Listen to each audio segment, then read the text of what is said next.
আসসালামু আলাইকুম, welcome to my channel মা মেয়ের সংসার। কেমন আছেন সবাই? আশা করছি আল্লাহর রহমতে আপনারা সবাই অনেক বেশি ভালো আছেন। আমি আলহামদুলিল্লাহ আপনাদের দোয়ায় অনেক ভালো আছি। তো বন্ধুরা, এখন হচ্ছে দুপুরের টাইম। আমি নামাজ কালাম শেষ করে এখন হচ্ছে প্রায় 2টা হয়ে গিয়েছিল। তো আমি সেহেরির জন্য আর হচ্ছে রাতে মাগরিবের ইফতারের জন্য এখানে প্রস্তুতি নিয়ে নিচ্ছি। তো এখানে হচ্ছে আমি রান্না করার জন্য বসিয়ে দিয়েছি একটা পাতিল। এটাতে আমি হচ্ছে মশলাগুলো সব কষিয়ে নিয়েছি, কাঁচামরিচ দিয়ে রান্না করব। আজকের এই তরকারিটা হচ্ছে কোরাল মাছের তরকারি। তো আমি একটু কাঁচামরিচ দিয়ে একটু রসা করে এই তরকারিটা রান্না করব। তো অন্যদিকে হচ্ছে আমি একটা শাকও রান্না করব। এটা হচ্ছে লাউ শাক দিয়ে শুধু লাউ শাক বুনাই করব, আর হচ্ছে মাছ তরকারিটা রান্না করব। তো রমজানের টাইম, এই জন্য বেশি করে তরকারি রান্না করলে থেকে যাবে। এই জন্য হচ্ছে আমি অল্প করে রান্না করে নিতেছি। তো শাক দিয়ে হচ্ছে রাতের বেলা খাওয়া যাবে, আর হচ্ছে মাছের তরকারি, আর হচ্ছে সেহরিতে তো অনেক কিছু খাওয়া হয়, দুধ কলা ঘি এগুলোও থাকে। এই জন্য তরকারি জিনিসটা শুধু একটাই রান্না করব। তো কথা বলতে এদিকে আমি অন্য চুলার মধ্যে শাকও বসিয়ে দিয়েছি। আমার মাছের তরকারিটাও রান্না হয়ে গিয়েছে খুব সুন্দরভাবে। অন্য চুলার মধ্যে বসিয়ে দিয়েছি একটা পাতিল। ওটার মধ্যে হচ্ছে আমি পেঁয়াজ, রসুন, টমেটো, কাঁচামরিচ সবগুলো দিয়ে ভালো করে কষিয়ে নিচ্ছি। ওখানে আমি দিয়ে দিব চনাগুলো। এই চনাগুলো হচ্ছে ইফতারের জন্য রেডি করতেছি। তো রমজান মাস আসলে চনাটা না হলে ভালো লাগে না, এই জন্য চনাটা লাগেই। যাই থাকুক না কেন, চনা অবশ্যই থাকতে হবে। আর আমরা তো বাঙালিরা চনা ছাড়া ইফতারির মধ্যে একদম ভালো লাগে না, এই জন্য। তো কথা বলতে এদিকে আমার চনাটা হয়ে গিয়েছিল। এদিকে আমি নিয়ে আসছিলাম বেকিং পাউডার। তো এগুলোও আমি হচ্ছে এই বেসনের মধ্যে দিয়ে দিব। বেসন দিয়ে বেগুনি করব, এরপর হচ্ছে আরেকটা নাস্তা রেডি করব। তো বন্ধুরা, আমার ভিডিওটা আপনারা শেষ পর্যন্ত দেখতে থাকেন, ভালো লাগবে। তো দেখতে যদি ভিডিওর কোনো অংশে একটু হলেও ভালো লেগে থাকে, বন্ধুরা লাইক সাবস্ক্রাইব করে আমার চ্যানেলের পাশে থাকবেন।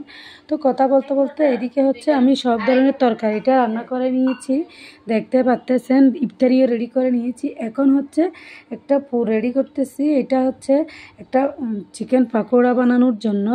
তো দেখতে পাচ্ছেন অনেক সুন্দরভাবে আমার পুরটা রেডি হয়ে যাচ্ছিল, আর হচ্ছে বেগুনিটাও রেডি হয়ে গিয়েছে। এখন পুরগুলো রেডি করে এরপর হচ্ছে একটা রুটি বেলে নিব। এটার মধ্যে সবগুলো এই পুরগুলো দিয়ে কি করতেছি না করতেছি সবগুলো আপনারা দেখতে থাকেন, বন্ধুরা ভালো লাগবে।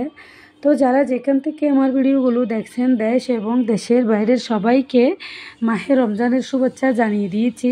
সবাইকে অনেক আন্তরিক শুভেচ্ছা রইল। তো এদিকে হচ্ছে কথা বলতে দেখতে পাচ্ছেন আমি যে পুরগুলো রেডি করতেছিলাম, ওখানের মধ্যে হচ্ছে আলু দিয়ে দিয়েছি। তো আলু দিয়ে এরপরে আমি এগুলো ওই রুটিটার মধ্যে দিয়ে দিব। তো রুটিটার মধ্যে দিয়ে সুন্দরভাবে এক চিকেন রোলের মতো করে নিব। তো বন্ধুরা দেখতে পাচ্ছেন রুটিটাও সুন্দরভাবে রেডি হয়ে গিয়েছে। এখন আমি সবগুলো পুর এখানের মধ্যে ঢেলে দিয়ে একটা লম্বা একটা স্যান্ডউইচের মতো করে বানিয়ে ওইটাকে কেটে একদম পিস করে নিব। তো অনেক সুন্দর হয় দেখতে, জিনিসটা খেতেও ভালো লাগবে। তো এরকম রমজান মাসের মধ্যে একটু ভাজা পোড়া বেশি হয়ে যায়। তো তার মধ্যে আমি এই নাস্তাটাও একটু রেডি করে নিতেছি, কারণ রমজানে বিভিন্ন ধরনের নাস্তা তো খেতে ভালো লাগে। তো ভাত তো বেশি খাওয়া যায় না, নাস্তাও বেশি খাওয়া যায়, এই জন্য হচ্ছে বিভিন্ন ধরনের নাস্তা করে নিতেছি।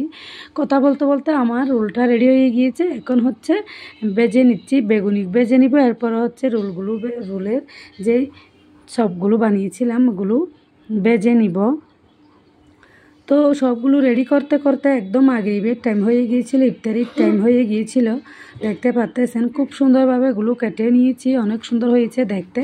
খেতে কিন্তু অনেক বেশি ভালো লাগবে, এরকম আমরা প্রায় সময় করি। তো আজকেও করে নিয়েছি। তো এদিকে এখন আমরা সবাই মিলে ইফতারির জন্য বসে যাব এখন। তো দেখতে পাচ্ছেন আমার সুন্দরভাবে ইফতারিটা রেডি হয়ে গিয়েছে। এখন আমরা সবাই মিলে ইফতারি নিয়ে বসে যাব। তো ইফতারের আগে যদি বসে দোয়া দরুদ পাঠ করা হয় অনেক বেশি ভালো লাগে। আপনারাও আপনাদের নিজের ইচ্ছে মতো দোয়া দরুদ পাঠ করে দোয়া করবেন পবিত্র রমজানের রোজাগুলো ঠিকভাবে রেখে নামাজ কালাম করে দোয়া করবেন সবার জন্য। তো বন্ধুরা, আজকের ভিডিও আর বেশি লম্বা করব না, এতটুকুর মধ্যেই সবাই সুস্থ থাকবেন, দোয়া করবেন যেন সুন্দর করে আপনাদের কাছে ভিডিও উপহার দিতে পারি মতো। কথা বলতে বলতে এখানে হচ্ছে সব ধরনের ইফতারি নিয়ে আমরা এখানে বসে গিয়েছি, সবাই মিলে আমরা ইফতারিটা করে নিব। তো বন্ধুরা, আজকের ভিডিওটা হচ্ছে এতটুকু। আসসালামু আলাইকুম, আল্লাহ হাফেজ।